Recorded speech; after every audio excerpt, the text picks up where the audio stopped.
बृहन महाराष्ट्र मंडळ स्वित्झर्लंडच्या या अतिशय कौटुंबिक आणि हृदयस्पर्शी कार्यक्रमामध्ये या ठिकाणी उपस्थित असलेले आपले अध्यक्ष श्री अमोल सावरकरजी, ज्यांनी या ठिकाणी मार्गदर्शन केलं त्या सेक्रेटरी कीर्तिताई गद्रे, महेश बिरादार आणि अर्थातच शो स्टॉपर वेदांत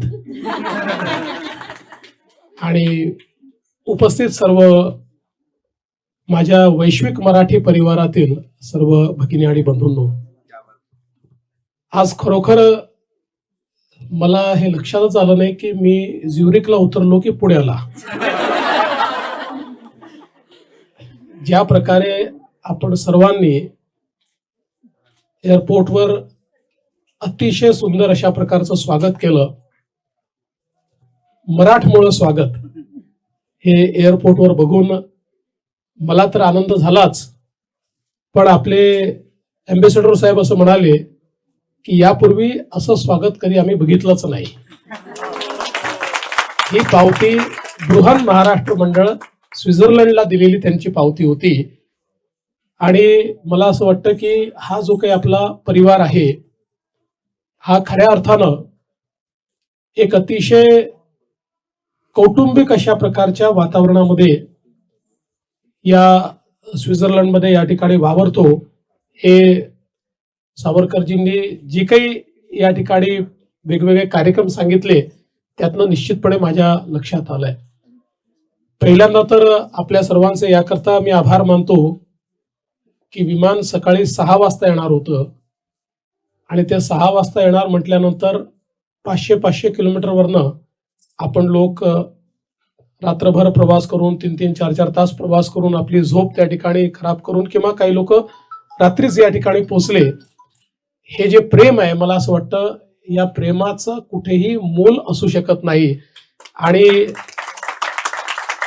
मला आभारी मानायचे नाहीत तर मला आपल्या प्रेमातच राहायचं आहे आणि म्हणून आपले मी आभार देखील मानत नाही. असंच प्रेम आपलं हे सातत्याने राहावं अशा प्रकारची विनंती आपल्या सर्वांना करतो.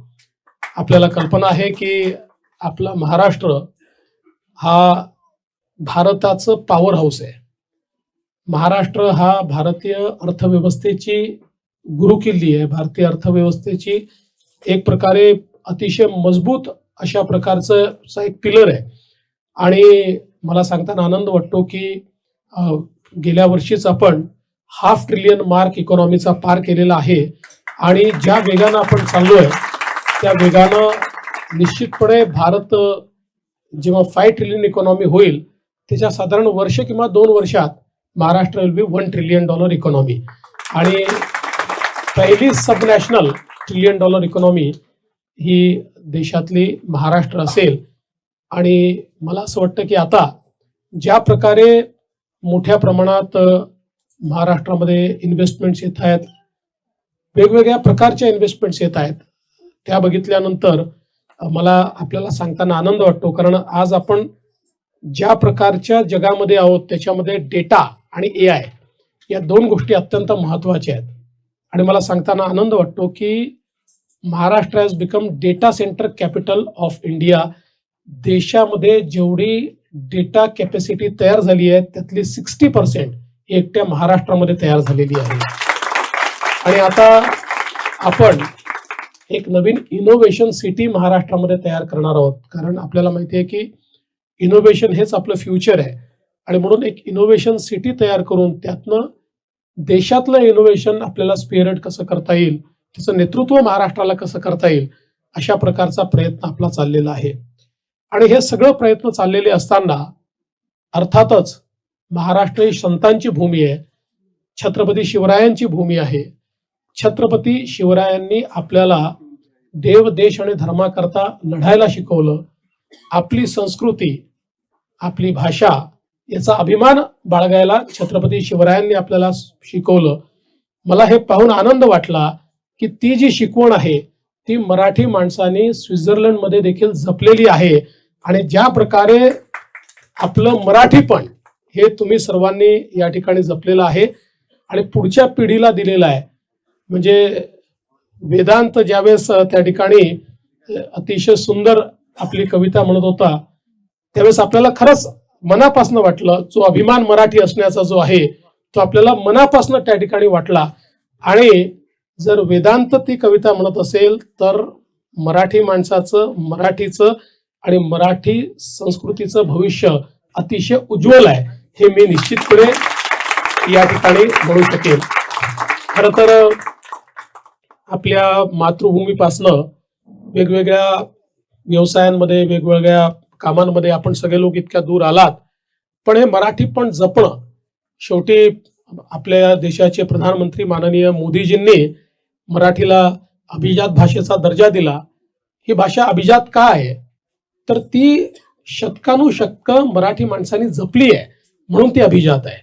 आपण आपली भाषा संपू दिली नाही, ती मरू दिली नाही, ती खराब होऊ दिली नाही, तर वेळोवेळी या भाषेला आपल्याला त्या ठिकाणी बोलीभाषा म्हणून देखील, प्रमाण भाषा म्हणून देखील, साहित्याची भाषा म्हणून देखील, काव्याची भाषा म्हणून देखील, किंवा एक आंतरराष्ट्रीय भाषा म्हणून देखील कशा प्रकारे विकसित करता येईल याचं अव्याहत काम हे आपल्या महाराष्ट्रात आणि देशात सुरू राहिलं. आणि मला विश्वास आहे की आता अभिजात भाषेचा दर्जा मिळाल्यामुळे या कामाला अधिक गती येईल आणि पुढच्या काळामध्ये मला असं वाटतं की मराठीला ज्ञानभाषा म्हणून त्या ठिकाणी प्रस्थापित करण्याचा आमचा प्रयत्न असेल. कारण कुठलीही भाषा ही जोपर्यंत ज्ञानभाषा होत नाही तोपर्यंत, आणि ज्ञानभाषेचा अर्थ आहे की आजच्या नॉलेज बेस्ड इकॉनॉमीमध्ये आणि नॉलेज बेस्ड सोसायटीमध्ये ते जे ज्ञान आहे त्या ज्ञानाचं जे प्रत्यंतर आहे ते मराठी भाषेमध्ये आपल्याला आलं पाहिजे, जेणेकरून व्यवहारामध्ये देखील ती ज्ञानभाषा झाली पाहिजे. अशा प्रकारचा आपला प्रयत्न हा येत्या काळामध्ये असणार आहे. आणि त्याकरता आमचे राजदूत म्हणून, आमचे एम्बेसॅडर म्हणून तुम्ही सगळे या ठिकाणी काम करत आहात.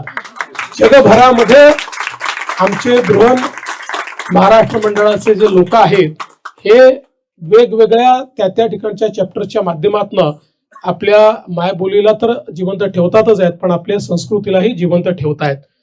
आणि मला निश्चितपणे सांगितलं पाहिजे की येता काळ हा भारताचा काळ आहे, हे आता सांगण्याची आवश्यकता नाहीये. ज्या गतीनं आपण प्रगती करतो आहे, ज्या गतीनं आपण पुढे जातोय, ज्या गतीनं आपल्याकडे परिवर्तन होत आहे, 10 वर्षामध्ये महाराष्ट्र किंवा देशात झालेलं परिवर्तन हे अनेक लोक ज्यावेळेस येतात आणि बघतात त्यावेळेस ते देखील आश्चर्यचकित होतात. मुंबईमध्ये आल्यानंतर मुंबईचा 22 किलोमीटरचा अटल सेतू असेल, मुंबईच्या मेट्रो असेल, मुंबईचा कोस्टल रोड असेल, हा बघितल्यानंतर लोक आश्चर्यचकित होतात की इतक्या वेगानं इतकं इन्फ्रास्ट्रक्चर हे महाराष्ट्रात कसं तयार होऊ शकतं. मला असं वाटतं की आपण एका नवभारताच्या निर्मितीच्या प्रक्रियेमध्ये आहोत आणि त्या नवभारताच्या निर्मितीमध्ये नव महाराष्ट्राची निर्मिती हा एक अत्यंत महत्वाचा घटक आहे, जो अतिशय वेगानं या ठिकाणी चाललेला आहे. आणि म्हणून मी आपल्या सगळ्यांना या ठिकाणी आश्वस्त करू इच्छितो की ज्या भावना आपण सगळ्यांनी या ठिकाणी व्यक्त केल्या की महाराष्ट्र आपला पुढेच राहायला पाहिजे, महाराष्ट्र आपला या सगळ्या बदलाचं नेतृत्व करणारा असला पाहिजे, तर ते नेतृत्व निश्चितपणे महाराष्ट्र करेल. आणि आपल्या सगळ्यांचा प्रतिनिधी म्हणून मी आपल्याला एवढंच सांगतो की महाराष्ट्राचं सरकार, महाराष्ट्रातले आपले सगळे नेते, आम्ही सगळे मिळून जगात तुम्ही कुठे असलात तरी तुमची मान उंच राहील अशा प्रकारचं काम आणि अशा प्रकारची वर्तवणूक ही आमची निश्चितपणे आपल्याला पाहायला मिळेल, हा विश्वास तुम्हाला मी या ठिकाणी देतो. आमच्या या ठिकाणी महेशनी सांगितलं की कशा प्रकारे ग्रामीण भाग देखील आता बदलतो आहे. आणि मला असं वाटतं की महाराष्ट्र आता असा युनिक झालेला आहे की महाराष्ट्राच्या 500 शहरांमध्ये महाराष्ट्राची अर्धी लोकसंख्या राहते आणि 40,000 गावांमध्ये उरलेली अर्धी लोकसंख्या राहते. त्यामुळे एक समतोल विकास करण्याच्या दृष्टीनं आणि एक कनेक्टेड अशा प्रकारची अर्थव्यवस्था तयार करण्याच्या दृष्टीनं आपले प्रयत्न चाललेले आहेत. महाराष्ट्राला ग्लोबल सप्लाय चेन मध्ये एक महत्वाचा घटक बनवायचं याकरता आपण हे सगळे प्रयत्न करतो आहोत. आणि मला विश्वास आहे की पुढच्या 5-6 महिन्यांनी जेव्हा आपण मुंबईमध्ये याल त्यावेळी आपण छत्रपती शिवाजी महाराज जो आपला एअरपोर्ट आहे त्याच्याऐवजी नवी मुंबईच्या नवीन एअरपोर्टवर त्या ठिकाणी लँड कराल हा मी आपल्याला विश्वास देतो. कारण आम्ही एप्रिलमध्ये त्याचं डोमेस्टिक टर्मिनल सुरू करू आणि जूनमध्ये त्याचं जे इंटरनॅशनल टर्मिनल आहे तर जूनमध्ये त्याचं इंटरनॅशनल टर्मिनल आम्ही सुरू करू. एक अतिशय सुंदर स्टेट ऑफ आर्ट अशा प्रकारचा एअरपोर्ट आपण त्या ठिकाणी तयार केलाय. आणि म्हणून आज खरं म्हणजे आपण सगळ्या लोकांनी ज्या प्रकारचं स्वागत या ठिकाणी केलंय त्यामुळे मी अतिशय भारावून गेलेलो आहे, आपल्या या प्रेमामुळे भारावून गेलेलो आहे. पण अर्थातच मी जसं सांगितलं की या प्रेमातच राहायचं आहे. आणि म्हणून आता आपण जागतिक मराठी परिषद दरवर्षी घेतो आपण, ती देखील आता आपण लवकरच घेणार आहोत. त्याचेही निमंत्रण सगळ्या आपल्या वेगवेगळ्या ठिकाणी जे आपले बृहन महाराष्ट्र मंडळ आहेत त्यांना आपण पाठवतो. आपल्यापैकी ज्या ज्या लोकांना शक्य होईल आपण सर्वांनी त्या परिषदेला देखील निश्चितपणे त्या ठिकाणी यावं आणि जेव्हा आपण याल त्यावेळी जरूर माझी भेट घ्यावी. मी स्वतः देखील त्या ठिकाणी असणार आहे. त्याच्या व्यतिरिक्तही जेव्हा आपण मुंबईमध्ये याल आणि आपल्याला शक्य असेल त्यावेळेस निश्चितपणे आपण भेटण्याचा प्रयत्न करू. पुन्हा एकदा आपल्या सर्वांचं अतिशय मनापासनं या ठिकाणी स्वागत करतो. आपण जे प्रेम दाखवलं त्याबद्दल आपले आभार व्यक्त करतो आणि आपल्या सर्वांना खूप खूप शुभेच्छा देतो. धन्यवाद. जय हिंद, जय Maharashtra. Come on guys, hurry up. यार सुन ना, एक ब्रेक ले लेते हैं. Guys, I'm telling you, तुम लोगों को सही से ट्रैकिंग नहीं आता. But that's okay, you can learn. रोज का ढक्कन देना. ये रेड वाला है, सही वाला देना. अबे ढक्कन, पहले तो सही पानी पीना.